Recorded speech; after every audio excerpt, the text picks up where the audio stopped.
Technical performance کے ساتھ ساتھ ایکسٹرا کریکولر ایکٹیویٹیز کی بھی بڑی اہمیت تھی. تو خوش قسمتی سے میں این ای ڈی کا لٹریری ڈبیٹنگ سیکریٹری بھی تھا. پھر کراچی ٹی وی پہ اور ریڈیو پاکستان پہ اخباروں میں نے کافی لکھا تھا, کافی پروگرام میں شرکت کی تھی. تو اس کی بیسس پہ پورے پاکستان میں مجھے سلیکٹ کیا گیا. این ای ڈی میں ہماری جو تعلیم تھی وہ ٹیکنیکل زیادہ تھی, اور اس زمانے میں اگر آپ کو ماسٹرز کرنا ہو تو این ای ڈی میں ایسا کوئی موقع نہیں تھا. تو اکثر و بیشتر اسٹوڈنٹس نکل کے یا تو مڈل ایسٹ جاتے تھے یا انگلینڈ جاتے تھے یا امریکہ جاتے تھے. America was one of the best places to go, and I was lucky کہ مجھے یہ موقع ملا.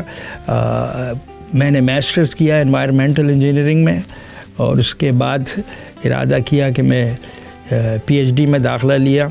لیکن 1 سال پڑھنے کے بعد یہ اندازہ ہوا کہ I am not into research, I think my heart is into really doing things. تو I decided to quit and start working. I was lucky that I got opportunities to work in several big international companies. اس میں مجھ کو ایک سب سے بڑا فائدہ یہ ہوا کہ ان کمپنیز کے پروجیکٹ نہ صرف امریکہ میں تھے بلکہ دوسرے ممالک میں. تو جیسے سعودی عرب میں کئی پروجیکٹ تھے, چائنا میں, فار ایسٹ میں, افریقہ میں. تو ان پروجیکٹ پہ کام کرنے کے بعد ایک انٹرنیشنل ایکسپیرئنس ہوا جو کہ کافی میرے لیے بہتر ثابت ہوا, بجائے اس کے کہ میں صرف امریکہ کی ٹیکنالوجی کو دیکھتا. I saw what could be done in other countries. اس کی بیسس پہ ارادہ میرا یہی تھا کہ اگر پاکستان واپس چلے گئے تو وہاں جا کے خدمت کریں گے. وہ تو اب تک نہیں ہوا, لیکن کم سے کم نالج بڑھ گئی جس سے پاکستان کو بھی فیض یاب ہو سکتا ہے. ایک منصوبہ تو خیر کہنا ذرا مشکل ہے, لیکن ایک چیز بڑی کلیئر ہوئی کہ جو ٹیکنالوجی اور جس انداز سے امریکہ میں سسٹم ڈیزائن ہوتے ہیں, اور اکثر و بیشتر تھرڈ ورلڈ کنٹریز کی حکومتیں جو ہے وہ ویسٹرن کنٹریز میں کنسلٹنٹ کو ہائر کرتے ہیں جن کا تجربہ تھرڈ ورلڈ کنٹریز کا نہیں ہوتا. تو some time we just design things which are not really suitable for third world countries. So that is one big thing I learned, that knowing the local condition is extremely important when you are designing things like water systems. دیکھیں, public اور private میں ایک فرق ہے. جب آپ private میں ہوتے ہیں تو you are really working on project. When the project is complete, you go home. میں نے کتنے سسٹم ڈیزائن کیے جن کو میں پلاننگ اور ڈیزائن ہمارا کام تھا, آپریشن مینٹیننس ہمارا کام نہیں تھا. When you go into public agency, when I was in charge of a community, I had to really take care of کہ اگر کسی پروجیکٹ کی پلاننگ اور ڈیزائن میں آپ نے کوئی ڈنڈی ماری ہے تو وہ آپ کو 5-10 سال کے بعد آپریشن میں پریشان کرے گی. تو that allowed me to really see the whole water engineering from A to Z, which sometime in consulting is not possible. واقعہ تو کافی لمبا ہے. Let me try to say it in few words. I was in charge of planning engineering for a community which was like 300,000, and we found out that our water supply was contaminated by Lockheed Martin. And the problem was that we had to shut down our wells because the contamination was beyond the acceptable limits. So I was in charge of really negotiating with Lockheed Martin and trying to get funding for that project rather than going to the court and fighting in the court for. And Lockheed Martin is not a small company, so we were able to really negotiate. And Lockheed Martin would not admit that they have done anything wrong, but they were willing to spend more than $100 million to clean up the mess. So that was the most challenging thing I ever did.